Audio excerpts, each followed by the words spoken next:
I got to bring out my own personal demons. Are your personal demons, are they also the son of a demon, or?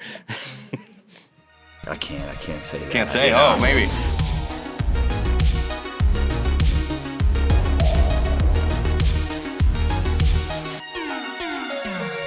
Hey there, spooky nerds. Aaron here at San Diego Comic-Con for Talking Strange, and we are talking to the cast of Hellboy, The Crooked Man, and very stoked.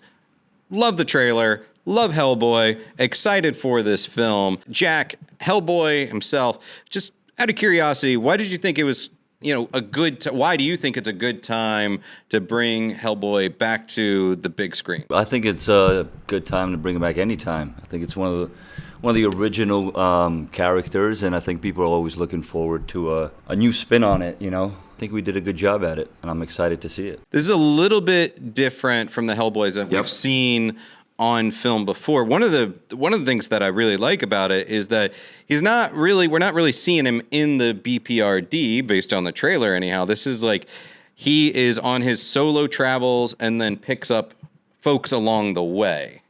Is that accurate?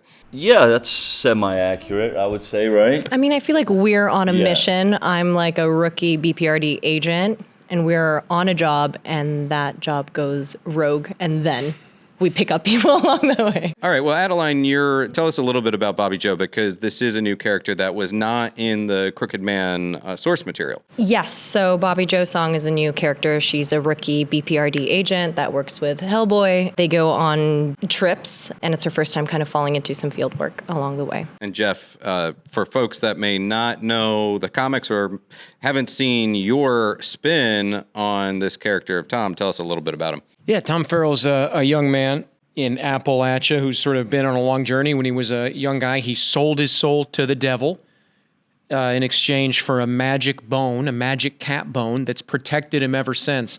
And as he gets a little older, he starts to regret having made that deal. And he comes back to where he's from to sort of try to trade this bone back for his soul. And happily, he runs into to Hellboy and Bobby Joe along the way. I think by himself, he wouldn't have stood a chance. So he manages to, he very luckily runs into these two and gets their help. Classic relatable story, selling your soul for just like we all a bone, witches are involved. It happens. We all understand this. Jack, tell me a little bit about what you set out to do to bring this character to life from the comics. Obviously, we've seen other iterations of the character on screen, but how were you approaching the physicality of Hellboy? What did you kind of want to evoke that we hadn't seen before? So much of the work is kind of done for you. Not to like have a cop out, but obviously the suit is made for you. There's a pre-designed look for Hellboy that they try to kind of tweak a little bit as we recreate it. So and obviously there's a script that's written, so you just kind of follow the script. But as far as my journey, what helped is I enjoy to smoke, and Hellboy loves to smoke, so I definitely had fun with that. I didn't have to have any smoke breaks, that's for sure. I was all smoked out. Physicality, it was a little bit tricky in the costume. I got a hang of it. I got to bring out my own personal demons and kind of just make a hybrid. All right. Does that make sense? No? I mean, maybe. I don't know. We'll see. Are your personal demons, are they also the son of a demon, or? I can't say that. Can't say, maybe. So this is definitely more of a horror-focused film, which, again, I'm very excited about. How was it for each of you guys existing within this horror realm? Is that a world that you like slipping into pretty easily? Did it take some adjustments to slip into the horror genre? I feel like I do a lot of horror, so I love this space. This is like very much my home, so I enjoy doing this genre very, very much. Yeah, and as Jack said, I think it's the same. Like the environment was so immersive. Right. The effects team was so good. There was so much. It feels like, regardless of genre, so much of our job is done for us in these beautiful environments. There were incredible performers. I wish that we had the actors with us who were playing the bad guys in the movie, because we had such incredible performances playing the villains in this film, and that does so much of the work of the genre for you. This film, it's like a ton of really cool practical effects. It's scary things all around you, horrifying performances. The actor who plays the crooked man, Martin, incredible performance, very, very frightening, fully practical, sort of prosthetic costume. That does so much of the work of the genre for you. It's so authentically scary. Yeah, so luckily there's so much to respond to that the genre kind of takes care of itself. We were authentically in disgusting, immersive, gross, haunted feeling spaces with amazing actors playing the baddies, and I feel like that really made it a treat. This is my first time doing horror. Right, me too. And yeah, it's such a pleasure. It was such a pleasure. Well, the world of horror is definitely true to the Hellboy comics, and with that said, Mike Mignola, the creator of Hellboy, was heavily involved in this film and in this adaptation, which is great. Also, I imagine can be a bit intimidating at time. What kind of interactions did you individually have with Mike, if any? I didn't have any interactions with Mike, honestly. It was mostly with me and the director and the cast. But we were told how supportive he was, which helped. You know, he was excited with what we were doing, so that was definitely inspiring. I'm looking forward to meet him actually for the first time. But also actually to add to you, and in terms of like the horror genre and the actual comic, what was so great about having him be a part of this movie was it follows the comic so closely that even the source material itself was a great place to start in terms of immersing ourselves into this world that we're about to embark on. Mm-hmm. Also the set design, I mean, they did a phenomenal job. I mean, we jumped from almost like 5 different worlds. Yeah. It's just easy to get involved, easy to get in character. Well, and you guys shot in Bulgaria. I've been to Bulgaria. Yeah. It can be gorgeous, but it can also be a bit creepy in of itself in certain spots, especially if you're in heavily wooded areas or whatever. Talk about that, about shooting in Bulgaria. Was there ever a time where you're like, there might actually be some vampires or werewolves or supernatural creatures roaming around this place? I love Bulgaria. I love shooting there. It was my second time shooting there. I love the crew. I love the studio that we were at New Boyana. I love it. Yeah, I didn't feel like it was that creepy just because everyone was so professional and so great and so friendly.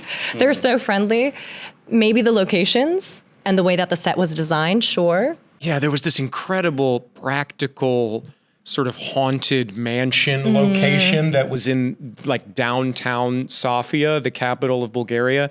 And this building was amazing. It was like 200 years old. It was falling apart in the best way. It was really an incredible location. And yeah, the crew was amazing. And it also led, I think, to these really, I keep bringing it back to these performances, but a lot of our actors were these European actors with theater training, and that really lends itself so much to this kind of muscular performance. There's such a physicality in the performance, like Leah McNamara, who plays Effie Kolb, and Martin, who plays the crooked man, and Hannah, who plays Cora. These are such physical performances. They're actors with theater backgrounds. It really is, doing it in Bulgaria really lent itself, I think, to the Gothic, the sort of Southern Gothic genre in a perhaps counterintuitive way. BPRD, it's got the word paranormal right there. I love the paranormal. I love the supernatural. I couldn't let you guys go without asking, have you had any creepy experiences that you might say could have been paranormal? Any encounters with ghosts, witches, etc., Jack? Going back to the setting, we spent a lot of time in the woods. I would say like 60% of the time when we were shooting deep woods. And I'm an outdoors guy. I love being in the woods. We were just talking about that, and definitely had some strange experiences. But like your mind plays games with you when you're out there, so you don't know if it's a chickmunk or a Sasquatch or what. But I definitely heard some strange noises in my time that I could not justify as human. Like something big sounded like moving around back there? Something big. I don't know what it was, and my buddy who I fish with, he thinks it was Bigfoot, but that's a whole different thing. I mean, it's all part of the paranormal. It counts. It counts. I love it. I don't know. Once when I had sleep paralysis, and I've heard this is common actually, so I do want to know if other people have had this. I had sleep paralysis. I woke up, couldn't move my body, and I just saw a shadow move across my door frame. And I've heard that people see shadows. And I was terrified, but I couldn't move. So only happened once? It only happened once. How old were you? I was a full adult. I was 23. creepy. Yeah. What do you think? So I Googled it, and I've shared this story with some friends before, and I've had people say that they've also seen different shapes and shadows when they have sleep paralysis. It is a thing. The veil apparently is thin, apparently, at that Who time. knows? Yeah. All right. No pressure, Jeff, but... Yeah, I think I do a sort of blissful ignorance on this. I really try. I avert my eyes. You know, I feel like some people. I feel like this is a thing where if you seek it out, you find it to a certain extent. And I feel like I kind of put the blinders on, and I avoid such encounters willfully. Or maybe because you're trying to avoid it, it makes you all the more susceptible, vulnerable even. Did something just move? Yeah. In that corner, sorry. Wait, was it? Very much looking forward to seeing Hellboy, Crooked Man, and hopefully talking to you guys again after I've seen the film. Right, so, right on. Thank you guys so much. Thank you so much. Thank you.